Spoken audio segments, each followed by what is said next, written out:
don't protocol this, they rush it. Doing courtship. You know what I'm going through? Doing courtship, is it good to talk about everything, including sex, even though we don't do?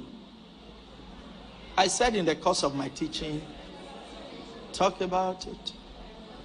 Because if you're going to get married, you will still know everything. So talk about it. Are you getting what I'm saying? Talk about it.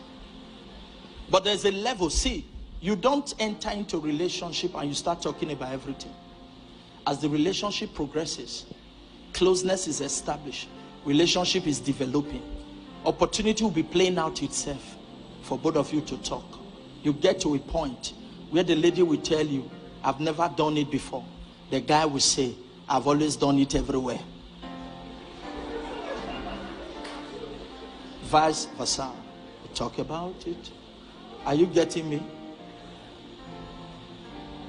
I like size. And then if you don't want to talk about it, you begin to rethink. And you let her know that yesterday you talked about size. I don't think I have that size. Can you cope with this size? Talk about it. Because if you refuse to talk about it, it can be a pain in marriage. You can't test it. Talk about it. Or if you don't want to talk about it, if you have an understanding leadership, you can talk to marriage committee people, talk to your pastor and said, Daddy, please, I don't, as a lady, Daddy, I don't think I can cope with a guy who is parading granite. I like plantain.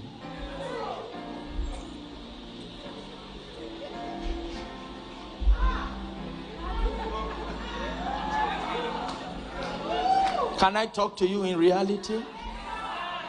There are marriages that are struggling, crying, because they shied away from fundamentals.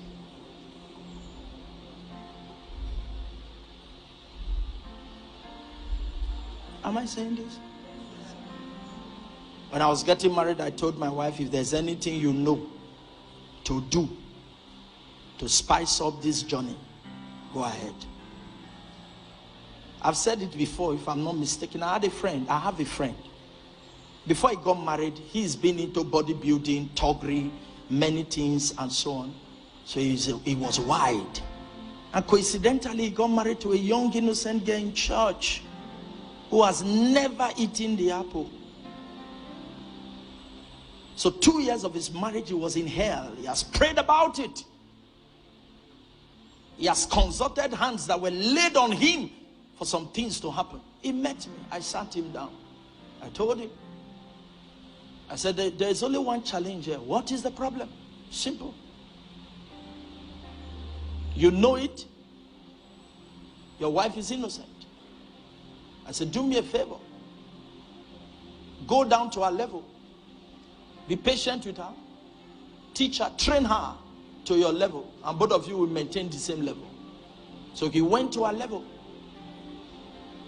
Patient with her. Teach her. And then they grew together. It's easier to be done when it is the man demanding. It's more difficult when it's the woman complaining. Yes. Yes. Yes. And he did that. Went to the wife's level and so on.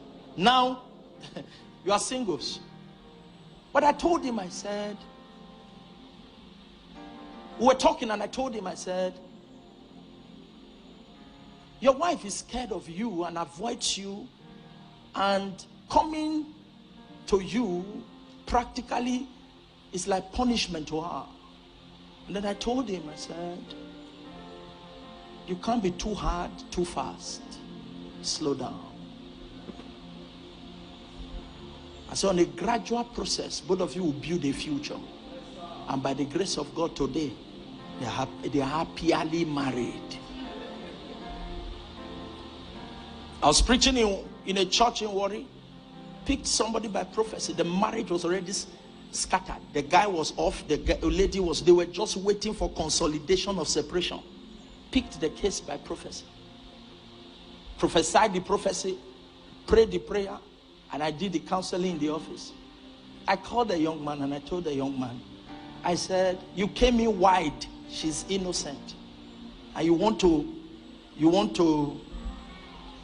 to exhibit your strength, your brutality.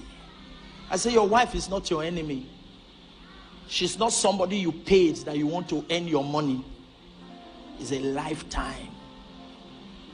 After speaking with the guy, today they are back and marriage is working.